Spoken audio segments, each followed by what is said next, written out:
What's up mga kabutingting, kumusta? Ayun, so kakatapos ko lang magkalikot. Ito, may dinala sila dito, amplifier na QSC. Pa-check up nila. Ito ay legit na galing US. Kasi galing ito sa barko. Pinahapiyawan ko na kanina. May suspect ako sa loob. Sana yun na yung ano. Pero hindi ito yung ipapakita ko. Ito ito. Maalala nyo ito yung galing sa previous vlog ko. At ito yung ina-assemble ko din At ito din yung ina-assemble ko na na Green Ojo 737. So okay na siya. Papakita ko ito na Gawin ko sanang 55 volts. Kaya lang yung unang capacitor na nilagay ko ay bumigay. Kaya makikita nyo itong capacitor, dalawa na lang. Pero original, 63 volts din siya, kaya lang mas original na siya ng konti. Kaysa sa dating nilagay ko na na capacitor. Okay, so ito na siya at testing natin mga kabutingting itong inassemble ko na 737 amplifier board. Meron siyang supply na 45 volts. Ang kaya niya ay hanggang 70 volts AC. Kaya lang nag-set lang ako ng 45 volts para naka-safe itong amplifier natin dahil sabi ko pang ano lang naman itong sakat-sakali. Pang mid-high o kaya pang padawat.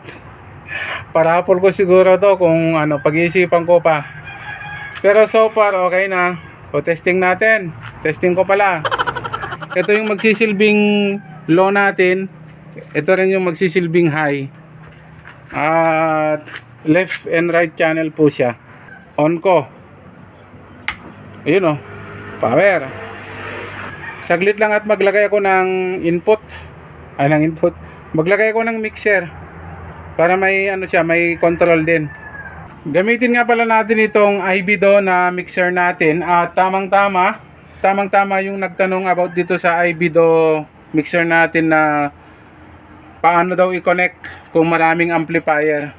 Sasagutin na natin dito at sana mapanood niya Itong Ibido mixer natin ay meron siyang output. Ayan, left and right, pwedeng PL, pwedeng XLR. So ang ginamit ko ay XLR. Ngayon ang tanong niya, paano daw ikabit sa pag maraming amplifier?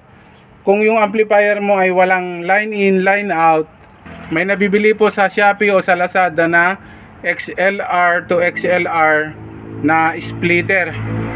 Ayun. At pwede mo nang ikabit pag maraming amplifier. So yun lang. Pero ito ay diretso natin dito sa input ng amplifier. Yan, okay lang. Ganyan lang siya. Okay. Bluetooth tayo. Yan, naka-Bluetooth na siya. Medyo may mga maririnig kayong ibang extra na tunog. Katulad nitong yero. Gawa ng nagba-vibrate kasi pag tumunog itong speaker natin, nagba-vibrate. Kaya may mga maririnig tayong mga extra. Pero so far makikita pa rin natin kung okay nga itong amplifier natin. Yan Bali yan, low. Ito yung low.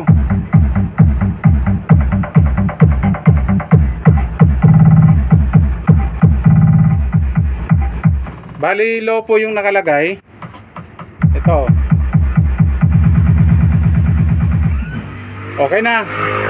Pasukan naman natin ng high. Ito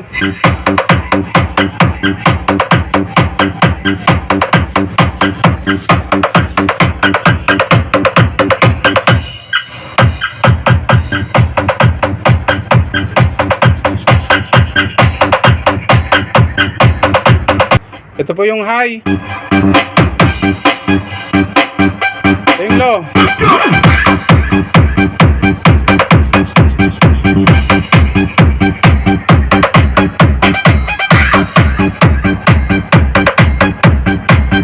Kulang po sa kanya yung 45 volts. So nasa sakto siya sa 55 volts. Ang lamig po, wala pang, hindi mo pa ramdam yung kanyang init. Oh. Hindi mo pa ramdam yung kanyang init, pero so far okay na siya mga kabuting-ting.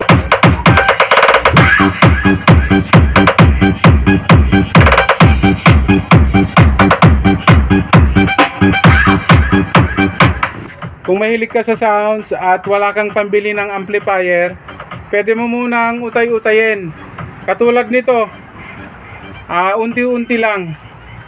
Unang binili natin ito sa Shopee. Tapos sumunod, siyempre ito na. Ito, dati na po sa atin ito. Kung mahilig ka sa sounds at wala kang pambili ng amplifier o ano man, pwede ka munang mag-DIY ng amplifier mo. Katulad nito, okay naman oh. Hi.